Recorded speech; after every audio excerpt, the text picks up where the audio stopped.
Hi, I'm Carl Azus. It's great to have you watching CNN Student News.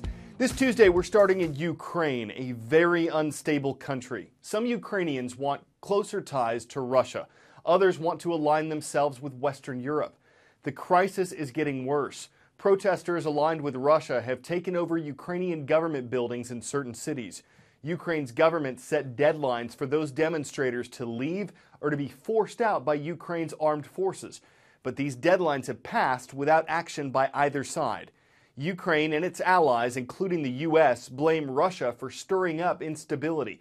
They're concerned Russia may be trying to take over more of Ukraine after it annexed the pro-Russian region of Crimea last month.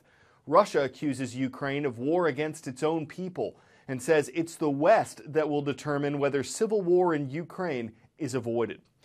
From Ukraine, we're crossing land and sea, arriving in Boston, Massachusetts. It was a city shocked and in many ways strengthened after a terrorist attack at the Boston Marathon exactly 1 year ago. As runners and spectators prepare for the 2014 marathon next Monday, CNN caught up with a runner who was affected by 2 terrorist attacks on U.S. soil. A freshly painted finish line and with it a new beginning for 36,000 runners ready to cross it. April 15th last year was the hardest day I've had since, the fall of 2001. The emotions and feelings came crashing back. When the bombs went off at last year's marathon, Sally Duvall's husband, a runner, had just reached mile 25. He was unharmed, but she quickly became determined. I knew pretty much right away after last year's bombings that I was going to run no matter what, and there was nothing that could stop me from being a part of it. It was such an emotional, crazy time. For Duvall, it was all too similar to that September day almost 12 years before. Her brother, Teddy Maloney, who worked at the World Trade Center, never came home. I think that I feel very strongly that they can't keep us down, and these kind of events, these terrorist acts that keep happening, we need to rise above them.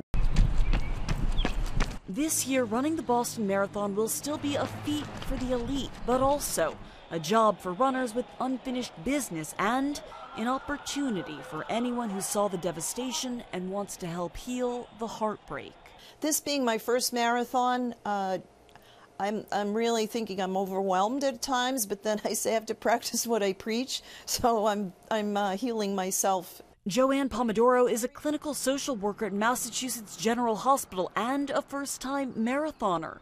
She's busy training, but also coaching other athletes for the mental hurdles they could face this year at every mile. PTSD doesn't come up until probably 3 months to 6 months after an event.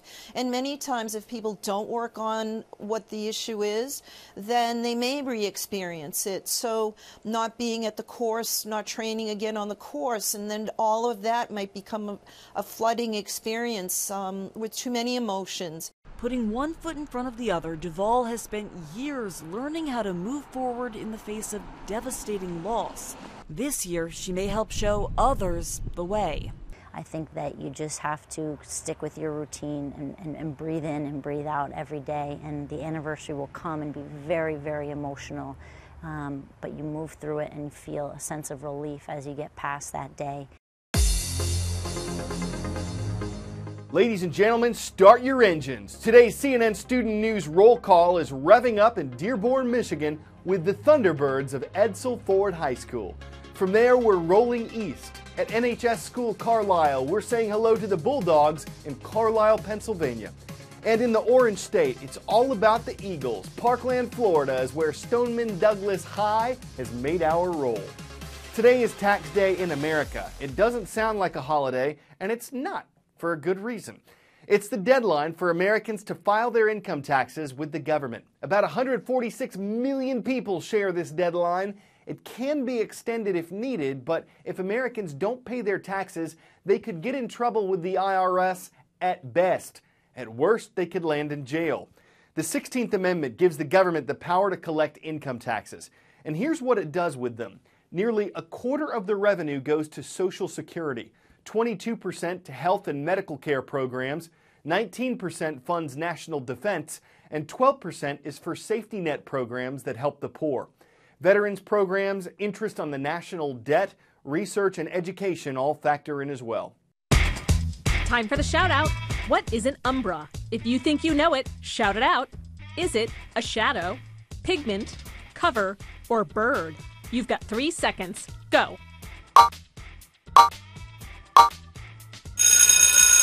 An umbra is a shadow. You often hear about umbras during an eclipse. That's your answer, and that's your shout out.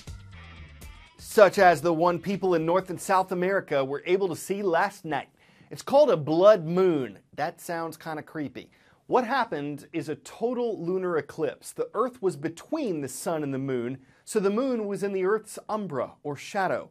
The result, NASA says, made the moon appear to be a burnt reddish-orange color, hence blood moon. Last night's observers had to be up really late or really early. It wasn't scheduled to start until around 2 a.m. Eastern Time. The red color wasn't expected until around 3 a.m., and that was supposed to last an hour, visible only if there were no clouds in the way. If you missed it, no problem, you've got another chance. Though these things occur pretty randomly, by the luck of the draw, scientists expect we'll see 4 blood moons over the next year and a half. When you've seen news coverage of disasters, you've heard of assistance by the Red Cross, but you probably haven't heard of Red Paw. You've seen shelters set up for people, but you probably haven't seen one set up for pets. It's something Jen Leary saw as a problem she could solve. She's a CNN hero who's helping people by helping their animals. I was a firefighter in Philly for 7 years. You get to a fire scene and the firefighters are there to put out the fire. The Salvation Army and the Red Cross assist the people once the fire is out, but there just wasn't anyone there to help the other part of the family. I would see how upset the people were about their animals. You know, where is my pet? And then where is it going to go? These are people's children. They've just lost everything. They shouldn't then be forced to lose their pets as well. We have a dog displaced by a fire, a Chihuahua. I'm headed to the scene now. We respond 24/7, 365 days a year. We do for pets what the Red Cross does for people. We went into the basement, found the dog hiding behind something. Once the fire is under control, we're able to look for the animals and bring them out. Hi, baby. Come here. Red Paw headquarters is my house. Hello. We've helped close to 1,000 animals. She's been at my house, and the owner said she was pregnant. Everything that their animal needs. Hi, buddy, you hungry? We'll handle for free for them. Good girl, Bella.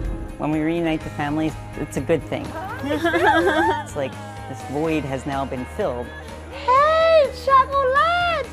Welcome home.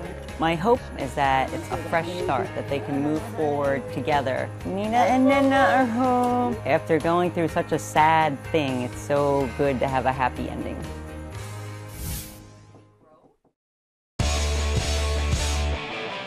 You might have read about the celebrated jumping frog of Calaveras County, the Mark Twain Classic. The race at this event in Alabama, not as safe. It's a rattlesnake rodeo. They're not particularly fast at crawling, which is actually a good thing. They're sure not as safe to handle as frogs, but those who do handle them say safety is key, as is education. This event aims to teach people how to react if they have a close encounter with a rattler. So this is a rodeo on a whole different scale. Maybe they didn't all want to race, but there were no reports of a strike. Onlookers thought it was really something else. Some might have even called it phenomenal.